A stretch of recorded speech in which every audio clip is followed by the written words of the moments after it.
Hello everyone, welcome to this Introduction to C++ course. I'm Dibbo and I'll be your instructor for this course. And so let's get started. So why learn C++? So C++ is one of the most basic programming languages that is out there.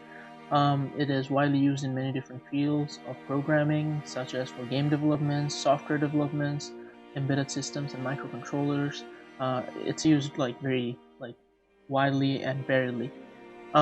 Besides, it allows for high-level programming with softwares and applications, and with low-level programming with microcontrollers. So it gives you an idea for higher-level languages like Python, Java, and it'll make those things easier.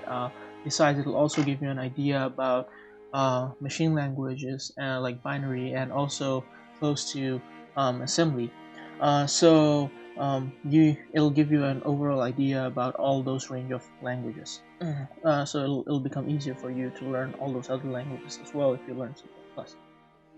Besides, C++ also gives you accurate control of memory management, so it gives you good control over manipulating memory for doing tasks, and it gives you very high control of each bits and bytes, so which gives us an advantage to program hardware for microcontrollers and embedded systems. So for this course, we should be expecting these contents. I'm going to go over input-output in C++, variables, constants, operators, conditional statements, loops, functions, static arrays, structures, classes, and object-oriented programming, pointers, overloading functions, and I'll be also going over templates, inheritance, and polymorphy.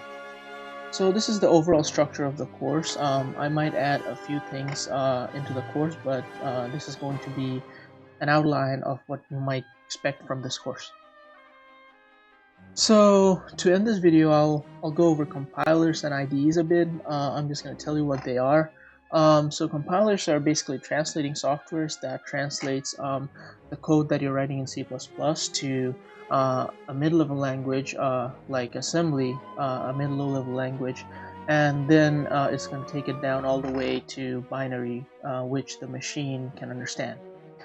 IDEs are integrated development environments, which have graphical interfaces. So we are going to be using CodeBlocks IDE, which has the minimalist GNU compiler built into it.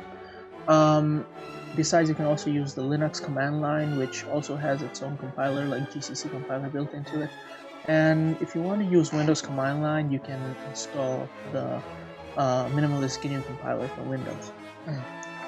Well, that's it for this video. I'm looking forward to teaching you guys. Hopefully you enjoy the course. Thank you. Have a good one.